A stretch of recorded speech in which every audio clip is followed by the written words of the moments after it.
social Instagram avec 650 millions d'abonnés, près du double de la population des États-Unis.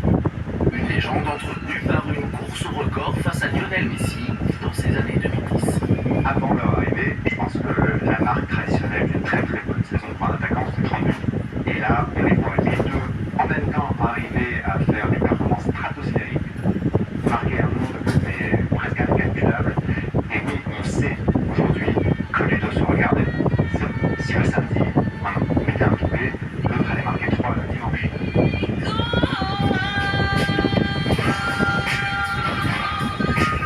Symbole de cette bataille de chiffres, la saison 2013-2014. Cristiano inscrit 17 buts en 11 matchs de Ligue des Champions.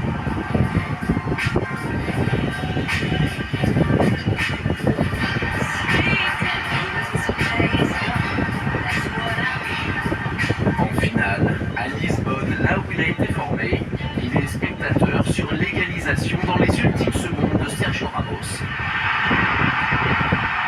Puis en prolongation, parachève le succès des Madrilènes. 4-1. Le Real remporte un trophée après lequel le club courait depuis 12 ans. Oui,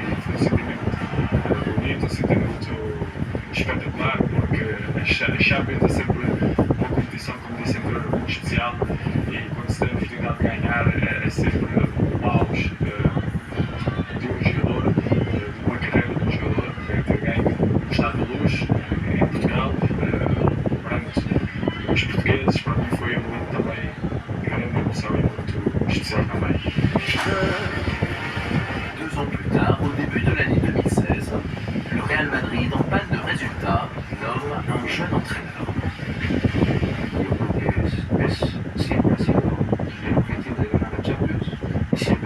C'est un moment extrêmement important et c'est un moment aussi qui marque un tournant plus général dans l'histoire du foot.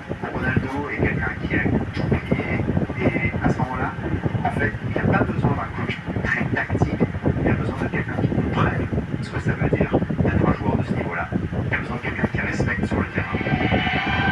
Le premier grand défi du duo Ronaldo-Zidane arrive quelques semaines seulement après l'arrivée de la légende française. Défaite 2-0 à Wolfsburg, les Madrilènes sont tout proches d'une élimination de la Ligue des Champions. Obviamente foi uma noite especial. Tinha frio 2 ou 3 dias antes do jogo, tínhamos que chegar, tínhamos que fazer um troféu.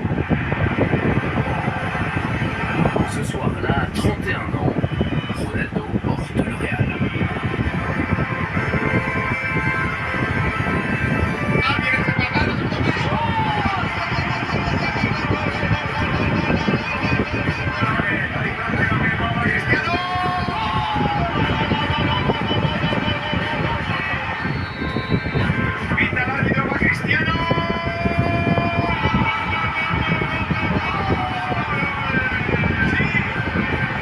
Necesitamos, ¿no?, la calma de Cristiano porque es un hombre que lo da todo por este escudo, que lleva mostrando que es el número 1 mucho tiempo y que cuando está bien pues el equipo lo nota.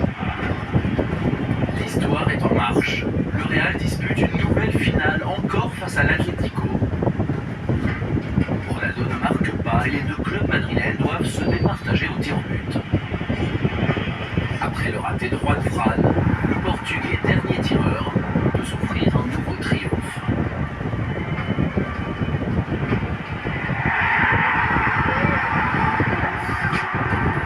Obviamente que é sempre a pulsação bate um bocadinho mais rápido, ou muito mais rápido do que o normal, mas era o penalti para decidir. O penalti para decidir, mas eu nesse momento, não vou dizer que estava tranquilo, mas estava com confiança que ia marcar e ia dar a vitória ao Real Madrid.